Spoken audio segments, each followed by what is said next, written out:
مسند احمد بن حنبل کی حدیث نمبر ہے 7870۔ حضرت سیدنا ابو ہریرہ رضی اللہ تعالی عنہ بیان فرماتے کہ ان رسول اللہ صلی اللہ علیہ وسلم کان یتعوذ من اربع، فرماتے کہ رسول اللہ صلی اللہ علیہ وآلہ وآلہ وسلم 4 چیزوں سے پناہ مانگا کرتے تھے، 4 چیزوں سے پناہ مانگا کرتے تھے۔ من عذاب جہنم وعذاب القبر وفتنة المحیا والممات وفتنة الدجال، عذاب جہنم سے، عذاب قبر سے،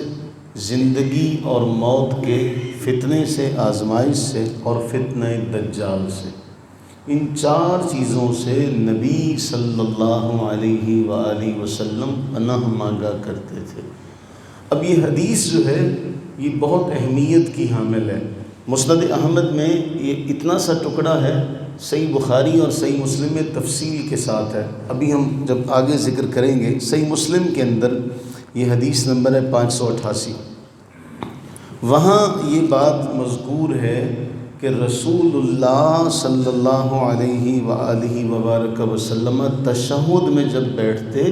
تو درود پاک کے بعد اس دعا کو پڑھا کرتے۔ ہمارا المیہ یہ رہا کہ ہمیں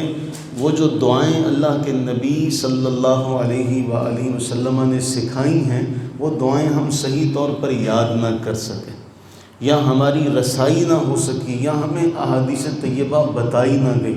بہت ساری باتیں ہو سکتی ہیں۔ لیکن صحیح مسلم کی یہ الفاظ ہیں، اللہ کے نبی فرماتے اذا تشہد احدکم فلیستعذ باللہ من اربع، جب بھی کوئی تم میں ایک تشہد میں بیٹھے تو وہ ان 4 چیزوں سے اللہ کی پناہ مانگے، یوں دعا کرے اللہم انی اعوذ بک من عذاب جہنم ومن عذاب القبر ومن فتنة المحیا والممات ومن شر فتنة المسیح الدجال۔ یہ نماز کے بعد دعا اللہ کے نبی علیہ السلام تشہد میں مانگا کرتے تھے۔ اب ہمارے ہاں شاید ہی اس دعا کا کسی کو علم ہو، یا شاید ہی یہ دعا اللہ ماشاءاللہ کسی کو یاد ہو، کچھ نہیں کہا جا سکتا، لیکن بہر طور مسند احمد بن حنبل کی یہ جو دعا ہے اس کا مطلب یہ ہے،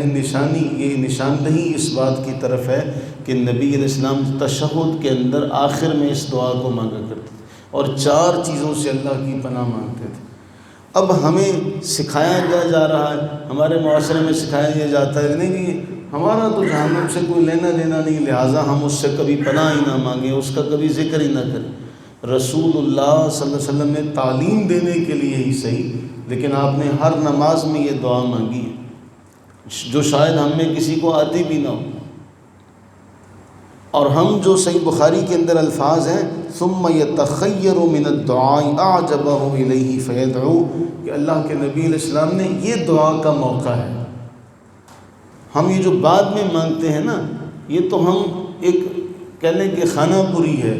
ایک دعا ہے، ایک حدیث ہے جس سے ہم یہ استدلال لیتے کہ حضور علیہ السلام سے پوچھا گیا کہ کون سی دعا جو ہے وہ افضل ہے، تو آپ نے فرمایا فرض نمازوں کے بعد دبور الصلاۃ المکتوبہ، ورنہ اصل موقع جو ہے وہ نماز میں یہ موقع ہے دعا مانگنے کا جو سلام سے پہلے کا۔ اور اس میں اللہ کے نبی علیہ السلام نے جو دعائیں مانگی، ہمیں وہ ایک ہی دعا یا 2 دعائیں آتی ہیں، ربنا آتنا فی الدنیا حسنہ، یا تو یہ دعا ہمیں آتی ہے، یا وہ دعا رب اجعلنی مقیم الصلاۃ۔ لیکن اللہ کے نبی علیہ السلام نے یہاں اختیار دیا، یہ وقت ہے کہ اللہ سے مانگو جو تمہیں جی چاہتا ہے، جو تمہارا۔ اب بعض فقہاء نے یہاں یہ بھی لکھا کہ ایک آدمی جب تک وہ وقت کام کر رہا ہے، جب تک ملازمت کر رہا ہے تو اس کے بعد وہ مانگے، اب جب وہ اس ملازمت سے باہر نکل گیا پھر وہ سوال کرے۔ اصل معاملہ افضلیت کا وہ نماز کے اندر سلام سے پہلے دعا کا ہے، جو ہماری اکثریت کو نہیں پتہ۔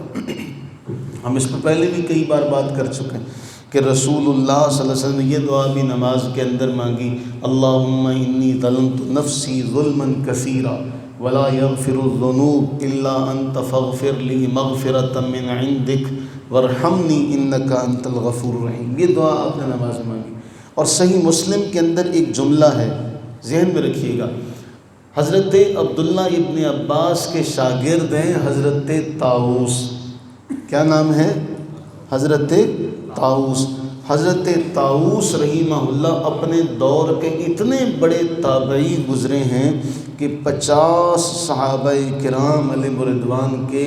شاگردی کا شرف حضرت طاؤوس کو حاصل ہے،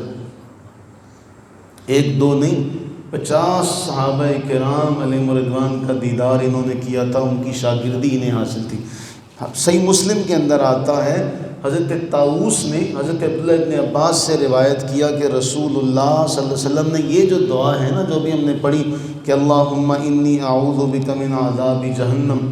ومن عذاب القبر ومن فتنة المحیا والممات، اور فتنہ دجال سے، یہ جو پناہ مانگنے کا جو 4 چیزوں سے پناہ مانگنے کی دعا اللہ کے نبی علیہ السلام کی ابھی ہم نے پڑھی، حضرت عبداللہ بن عباس کہتے ہیں حضور نے یہ دعا صحابہ کو ایسے سکھائی جیسے کوئی قرآن کی آیت سکھائی جاتی ہے، ایسے یہ دعا آپ نے انہیں سکھائی جیسے قرآن کی آیت سکھائی جاتی۔ فرمایا سب کہو کہ ہم اللہ کی پناہ چاہتے ہیں، اللہم انا نعوذ بک من عذاب جہنم واعوذ بک من عذاب القبر واعوذ بک من فتنة المسیح الدجال واعوذ بک من فتنة المحیا والممات، کہا سب کہو یہ دعا۔ اب مسلم بن حج امام مسلم کہتے ہیں مجھے یہ بات پتہ چلی کہ حضرت طاؤوس رحمہ اللہ کے بیٹے نے نماز پڑھی، تو آپ نے اپنے بیٹے سے پوچھا یہ دعا مانگی ہے تم نے یہ دعا مانگی؟ اب یہ جملہ وہ ہے جو ہمارے لیے بڑا سمجھنے والا ہے۔ حضرت طاؤوس اپنے بیٹے سے کہتے ہیں تم نے یہ دعا مانگی نماز میں؟ بیٹے نے کہا نہیں، کہا نماز دوبارہ پڑھو، دوبارہ نماز پڑھو، جس دعا کو ہم نے شاید کبھی نہیں مانگا، جس دعا کو ہم نے شاید کبھی نہیں پڑھا۔ میں کوشش کروں گا کہ کل یہ پرنٹ نکال کے دے دیا جائے، اس کو یاد کر لیں ہم سارے، تو کوشش کریں کہ نماز میں باقی دعاؤں کے ساتھ ساتھ، یعنی وہ بھی دعائیں اللہ کے نبی علیہ السلام کے اس جملے سے ثابت ہے کہ پھر تمہارا جو جی چاہے مانگو۔ ایک ہے کہ آپ نے فرمایا جو جی چاہے مانگو، اور ہم نے کیا کیا، اس کو محدود کر دیا۔ ٹھیک ہے ہم کہیں نہ کہیں کسی حوالے سے کسی حدیث کے اوپر عمل کر رہے ہیں، لیکن باہر طور ایک چیز ایسی جس کو حضور نے مقرر نہیں کیا، ہم نے اس کو مقرر کر دیا، وہ موقع تھا مانگنے کا۔ حدیث میں کون سی دعا ہے جو اللہ کے نبی علیہ السلام نے ہمیں نہیں سکھائی؟